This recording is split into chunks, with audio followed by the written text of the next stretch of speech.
Hey, I'm Kylie, and today I wanted to show a little bit something different from the norm. What generally gets the best traction on my channel is whenever I do videos like this, where I describe or model out different businesses in Excel and show you like what the real possibility of these different types of businesses are. So today I chose a burrito stand at a farmer's market because my wife and I were talking about it the other day. We kind of wondered like how much could you actually make? And so I said, well, why don't I model one out? Which is exactly what I did. So yeah, hope you enjoy it. Hope you learned something. And here it is.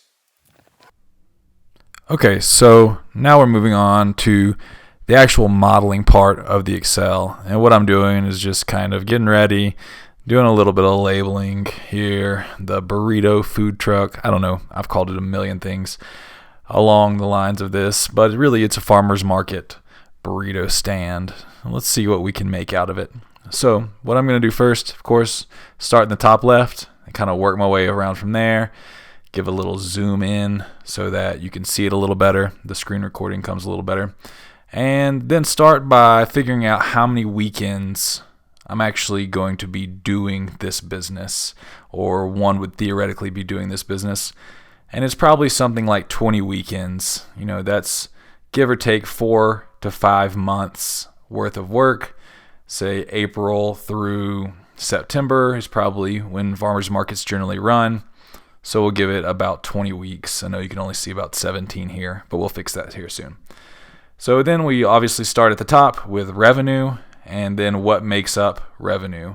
Revenue is made up by number of burritos sold and the price per burrito, which I'm putting in right here. So now we need to figure out how many burritos can we actually sell per day at the farmer's market, and we're just going to assume that we're there one day per weekend, and we do the number of hours open and then the number of burritos per hour. So say it's from 8 to 1, which is pretty typical farmer's market hours. That's about 5 hours, and we can sell 5 burritos per hour. So if we take the hours open times the number of burritos per hour, we get the number of burritos sold. The number of burritos sold times the price per burrito gives us our revenue for the weekend. So that's $250, which seems okay, but we'll keep on going and see how it kind of turns out. So what if we do 10 burritos per hour? Well, that doubles it, obviously. Now let's figure out, is 10 burritos per hour even reasonable? So what is it, burritos per minute? No, it's minutes per burrito that we sell here. So how many minutes per burrito sold? So 60 minutes in an hour divided by 10 burritos per hour gives us 1 burrito sold every 6 minutes, which seems reasonable. It doesn't seem unreasonable. It's definitely not one every 10 seconds or anything like that. So that seems, like something we could kind of work with from there. So we'll just kind of start to copy this down and making sure all of my formulas are going to copy correctly. Going to stretch the revenue and all of these all the way out to week 17 that you can see, and kind of begin to look at it from there. So yeah, it's just kind of the realistic calculations. Lines 6, 7, and 8 are more the realistic calculations of is this something that's actually feasible to accomplish as far as volume is concerned. So let's kind of go through and say, okay, well, we'll scale up sales as the weeks pass because we'll get more popular and we'll get to something that, is a little higher throughput. So I think we'll stop at about 20 burritos per hour, 1 burrito every 3 minutes. I mean, if we're cooking them fresh or anything like that, then that's probably about the limit of what could be done, maybe a little bit better. So we hit 20 burritos in week 11. 20 burritos per hour. So now we'll move on to COGS because we got to get to that gross margin. So we'll say all of the ingredients to make up 1 burrito costs about $4.50, which is maybe a little too much, but it's certainly not too little. And that's probably a little bit more of an important assumption there. So stretch that out, but I think I actually messed that up here where we need to get the ingredients to change a little bit.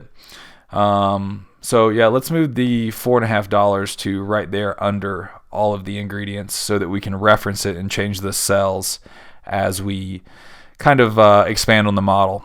So instead of doing it where it's $4.50 each, obviously it needs to scale with the revenue and the number of burritos sold. So we do $4.50 per burrito and multiply that times the number of burritos sold. And then we'll just lock that $4.50 cell in with the F4 key so that it doesn't change, but the number of burritos sold changes. And so now it looks accurate to where in week 17, our COGS are $450 on $1,000 of revenue, which is accurate. So now we go down to the gross. The gross is revenue minus COGS. And that's basically what we have to work with on the expense side. So we need to make all of our expenses come in at less than the gross in order for it to be a profitable venture to a certain extent. So first off is maybe the farmers market registration. I looked up our local one. It's about $200, I think. After that, we'll do something like the selling fees. So our local market does a selling fee. So you owe them, I think it's 10% of your total sales for the day. So more of like a commission that they collect. And that's multiplied times revenue. So 10% of revenue is $50. And of course, we have to do sales tax. Sales tax in most municipalities around the country is somewhere between 7 to 10%, give or take. So I'll just use about 9% here.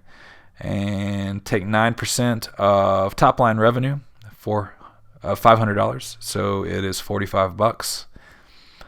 And then the next thing on the list is going to be the self-pay. So this is really important. I think it's something that a lot of people wind up missing out on as they develop their models or think about their different things. And they don't think about paying themselves as part of the business. I mean, you're not making any money. Your time is not free. So we're going to factor that in here, about $20 an hour. And it's for two people at $20 an hour. This would be incredibly difficult to do by yourself. So that's $40 an hour total times the number of hours that it's open for up there from row 6. So that's about $200 per day you spend at the farmer's market. You also have to provide insurance for most farmers markets. I'm going to assume that is something like $25 per weekend for about $100 a day. Maybe a little bit of an overstatement, but that's not a big enough expense for it to ruin the model. It actually could be a little low too, depending. So we'll say $25 a weekend, $100 a month is a realistic number to kind of put in there. After that, we have another consumable in propane. We'll say we'll use one whole tank of propane per weekend. You have the grill running for 5 or 6 hours. Maybe a little bit more of an overstatement, but still, it's better to kind of go a little high here than a little low. So propane, $25 a weekend, and then we kind of come to a total expenses of summing all those numbers up.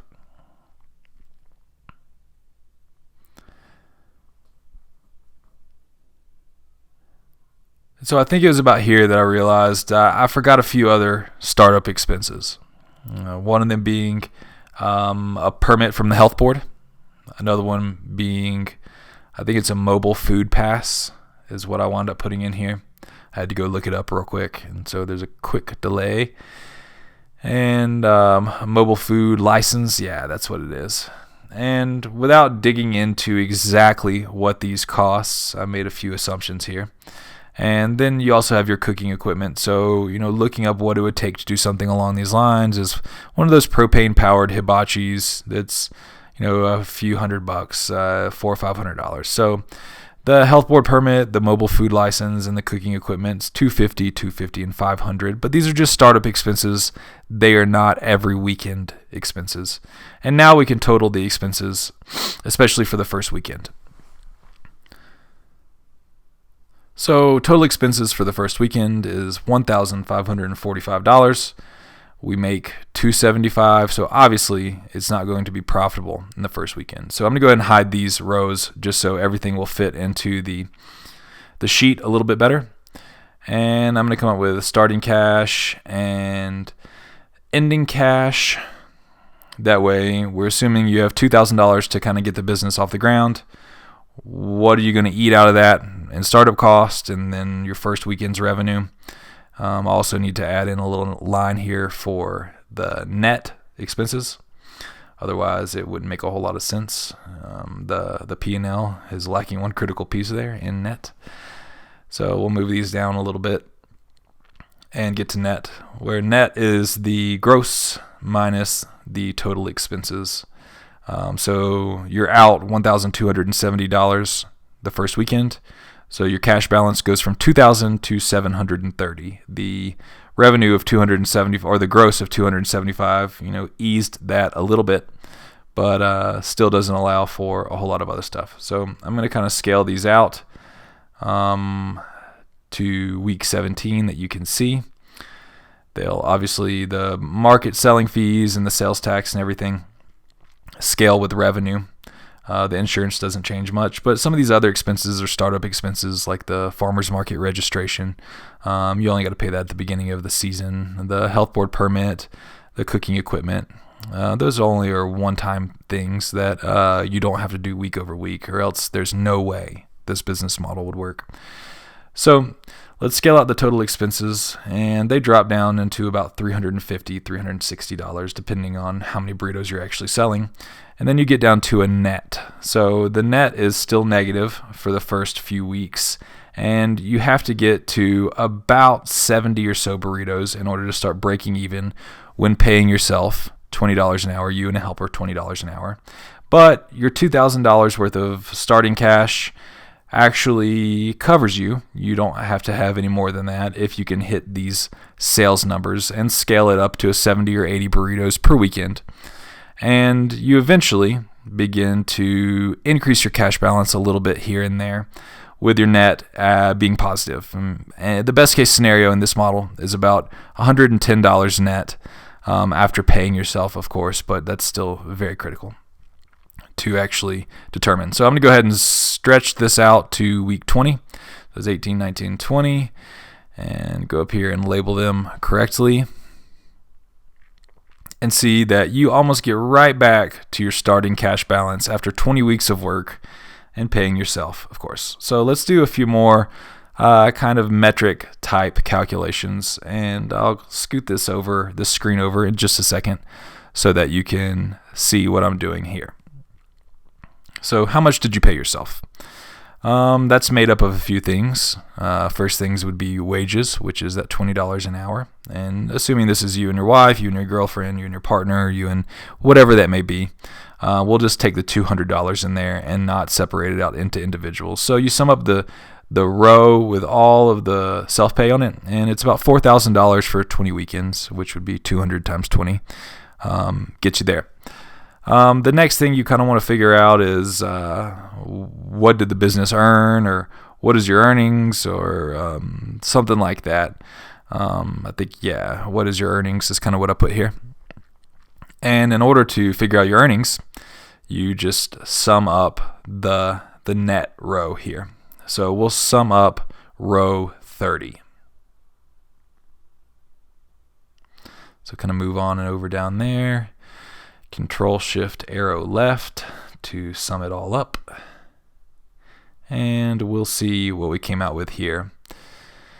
Actual hourly earnings from that $20, or the hourly wages from that $20 by increasing the earnings. So first things to do would be to potentially reduce COGS. Maybe COGS was overstated in the beginning, and let's make it about 35% rather than 40%. So we go over there and change that 4.5 to 3.5. And do a little bit more shifting of the sheet over here. Sorry about the poor camera angle. I think that I'll move it here, or I'll realize that here in just a second. Yeah, there it goes. And then we'll go in and change the price per burrito from 10 to 11, so increase it by about 10% as well, and make that good all the way down the sheet. So now let's scoot on over. There we go. Scoot on over, and we'll see we reduce COGS by $1 and we increase the price by $1, and we significantly helped the the bottom line, the earnings went from $10 total to $3,132.25 total. So we changed that significantly. And now we're going to go ahead and look at total burritos sold, just so we know what a $1 change will kind of do here. So a reduction of $1 in COGS nets us $1,725 in earnings. As a result of that, because we reduced our expenses by $1,725. So that's pretty major, that difference. Even 50 cents per burrito would make a major change if we wound up selling 1,725 burritos over the course of the whole summer. Now we can also look up or calculate the total number of hours worked. If I could type correctly here, there we go, and just sum up that column. Or not that column, that row 6. And then we also need to multiply by 2 because there's 2 people in total working. So it's going to be double what we see there. So I think it's 400 hours is what we kind of come up with here. Or 200, yeah, that's correct. Yeah, 20 weeks times 5 times 2 would be 200. So total number of hours worked, 200. And so our effective hourly rate, if we can reduce COGS and increase the price, are the wages plus the earnings. And you take those numbers, the sum of those two numbers, and you divide that by the total number of hours worked.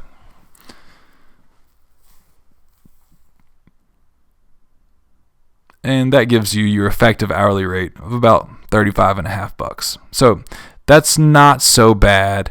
We can do a lot better potentially, but overall, I think that's not a bad way to go about it.